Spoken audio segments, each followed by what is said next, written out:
আজকে কবুতর ঘিরে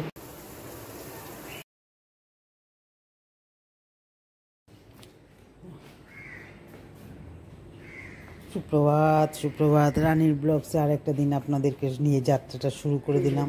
আপনারা ভালো আছেন, আমিও ভালো আছি। ছাদে চলে আসলাম সকালবেলায়। আজকে হনুমান জয়ন্তী প্লাস পূর্ণিমা। যাই হোক, গিয়ে ছাদ থেকে দেখুন না সকালবেলা কটা বাজে। এখন বেশি কিন্তু বাজে না, 6টা বাজে। তাও দেখুন কীরকম রোদ, আকাশের রোদটা দেখুন। আকাশের ইটা দেখলে মনে হচ্ছে যেন একটা সেই মানে অনেক দূরে পাহাড় পর্বতের দিকে যে মেঘগুলো যেমন হয়ে থাকে না, ঠিক ওরকম লাগছে। ভালো লাগছে বেশ। মানে এত সকালবেলা এত রোদ, আমার মা বলতো এরকম আকাশের দেখলে বলতো যে খুব রোদ উঠবে, রোদের তেজ বাড়বে। আমার মা বলতো, শাশুড়ি মারাও বলতো সত্যি। আর এই দেখুন আকাশটা পুরো নীল, মনে হয় যেন পুরো শরতের আকাশের মতন। দেখুন গাছে, যাই হোক আজকে হনুমান জয়ন্তী, যাই হোক পূর্ণিমা, গাছে অনেক করে ফুল ফুটেছে। আজকে ফুলের দামও হবে। আর এই গরমে না, শীতে আর গরমে ফুলের কোনো থাকে না, ছোট ছোট ফোটেও না। যাই হোক ওই প্লাস্টিকটা দেওয়াতে ফুলগুলো পাই, আজকে দাম হবে 5টা 6টা 7টা 8টা ফুল দিয়ে 10 টাকা 11 টাকা 15 টাকা নেবে। হ্যাঁ, প্লাস পূর্ণিমা, আজকে মঙ্গলবার হনুমান জয়ন্তী। আজকে যাবো একটু, দুটো মন্দিরেই যাব, আপনাদেরকে নিয়েও যাবো। দেখুন অনেক কটা জবা ফুল ফুটেছে। এই দিয়ে আর ফুল আনবো, একটুখানি গাঁদা ফুল আনবো, মালা আনবো, মন্দিরে দেবো। সেখান দিয়ে এর দিয়ে ঘরে যে মা মঙ্গলা মা আছে, কৃষ্ণকালী মা, এদের মালা গেঁথে দেবো নিজের হাতে। অনেকগুলো ফুটেছে, 11-12টা। চলে আসলাম নিচে এসে গোপালকে জাগানো টাগানো সব হয়ে গেছে। তারপর আমি একটু চাটা খেয়ে বেরোবো। সবসময় আগুনের সামনে থাকি, সেই জন্য মা অন্নপূর্ণাকে আগে নমস্কার করি, তারপরে চা খেয়ে বেরিয়ে গেলাম। দেখুন এই বেঙ্গল ল্যাম্পটার সামনে হনুমান জয়ন্তী আজকে। যাই হোক এখানটা আসলাম আমি প্রতি মঙ্গলবারে, নয় এই জায়গাটা, আর নয় ওই যাদবপুরের তালতলার ওই এইখানটা। হ্যাঁ, ওখানে গিয়ে আমি পাঠটা করি। আর এত সুন্দর দেখুন, খুব ভালো লাগছে জায়গাটা। বিলুপ্ত হয়ে যায় রাজা শ্রীরামচন্দ্র সর্বশেষ নিজেদের সকল কাজে সম্পূর্ণ তোমার প্রসব ব্যক্তি কোনো কিছু নিরাশ করলে তোমার সেই পূর্ণ রেখে তুমি একমাত্র সক্ষম আছে সকল জীবের কামনা বাসী থেকে তোমার যখন সত্যতে তার ডাকে কলিতে বরঞ্চ সমগ্র সংসারে কোনো কৃতিত্ব করতে হবে। তাই সমগ্র জগতের সমাজ আকাশে প্রাণীদেরকে রক্ষা করে এবং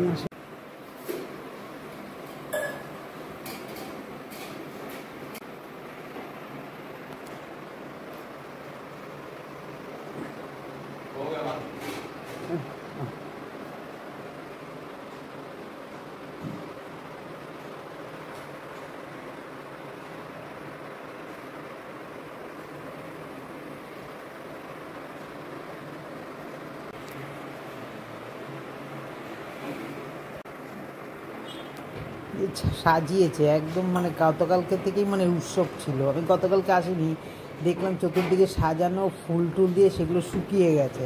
আবার আজকেও সাজাবে, এই আসছে পাটও হয় এখানে।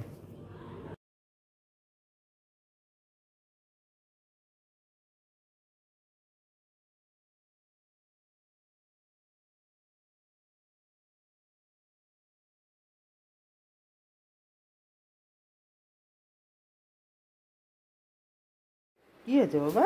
শুন না, এই তো ও বাবা, যাবে যাবে, তোমার বন্ধু আছে তো আমার বাড়িতে, যাবে বাবা, যাবে শোনা, যাবে যাবে বাবা, যাবে আমার বাড়ি, যাবে, বন্ধু আছে তো মিঠু। শোন না মিঠু, খুব শান্ত, দেখুন যাবে বাবা, যাবে আমার বাড়িতে, যাবে, বন্ধু আছে তো, করছে না। ওই শোন না, ও বাবা, আরাম লাগছে, আরাম লাগছে, আরাম লাগছে, আহ ও বাবু, ও শোনা, ও না, আসো আসো আসো বাবা, আসো আসো, যাবে যাবে বাবা, আসো আসো আসো আসো আসো আসো আসো আসো বাবা, চলো যাবে আমার বাড়িতে, বন্ধু আছে তো তোমার, চলো, কত বন্ধু আছে, যাবে বাবা, ও মিঠু শোনা, টাটা, জয় বজরংবলী।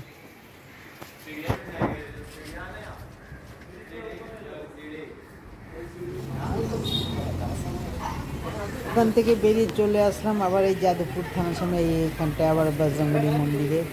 এখানেও আসলাম, মালা কিনলাম, কিনে নিজের হাতে পরিয়েও দিলাম। ওখানেও ঠাকুরের বক্সের টাকা দিচ্ছি, এখানে দিলাম। বেশ ভালো লাগে। প্রথমে দুপুরবেলা আসি, এবার যা গরমের তাপ, আর আসবো না দুপুরে, এই জন্য সকালবেলায় আসলাম। ঘরে ঢুকে গেলাম, একটুখানি চাটা বসালাম যে একটু লুচি টুচি করে নিই, কেন পূর্ণিমা আছে, যে পুজোটা দিয়ে একটু চা খাবো, চান করে পুজোটা দেবো। একবার চান হয়ে গেছে, আবার গরম না, তারপরে এই একটু আটার ময়দা মেখে একটু লুচি করে নেবো, নিয়ে দাদাকে দিয়ে দেবো, চাও নিজে খাবো, পুজো দিয়ে এইটাই খাবো, এটা দাদাকে দিয়ে দিই, আর আমারটা করে রেখে দেবো, পরে খাবো, পুজোটা দিয়ে নিই। আর আজকে পূর্ণিমা তো ওই জন্য আমি ভাত ছাত কিছু খাই না। এই হলো, হ্যাঁ, দাদাকে দিলে। এবার এই যে চা ঘর, এটা করে ঘরটা সকালবেলায় ঠাকুর ঘরটা মুছে গেছে, ওখানে যাব বলে দুটো মন্দিরে দেরি হয়ে যাবে, ওই জন্য চাটা খেয়ে ঘরটা আগে মুছে নিই। ঘরটা মুছে তারপরে চানটা করবো, করে পুজোটা দিয়ে নেবো। পুজোটা দেওয়া হয়ে গেলে নিশ্চিন্ত মানে আজকে দুপুরে কিছু রান্না করবো না, দাদার খাবার আছে, শুধু একটু ভাতটা করে নেবো, কারণ একা মানুষের জন্য। আর আজকে তো কোনো রান্না, আমি এমনি মঙ্গলবার দিন মাছ টাছ খাই না। যাই হোক, দেখতে থাকুন।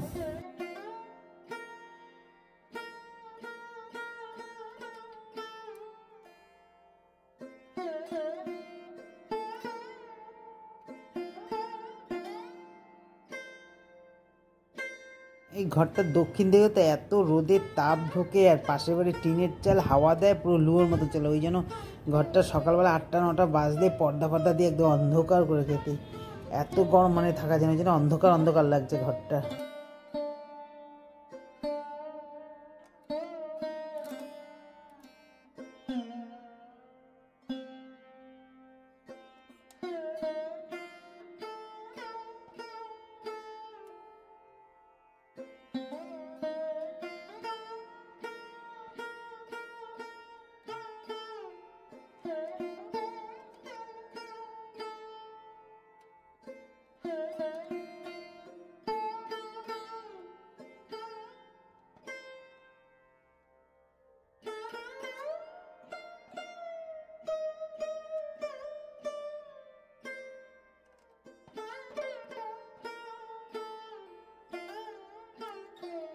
চলে আসলাম বন্ধুরা, চান করে পূজার মধ্যে, পুজোটা দেওয়া হয়ে গেল। তা যাক, আজকে তো বজরংবলীরই, যাই হোক, ঘরেও সব জায়গায় পাঠ করে এসেছি, ঘরেও করে নিলাম, পূজাটা দেওয়া গেলাম। আর এত রোদের তাপ দেখুন।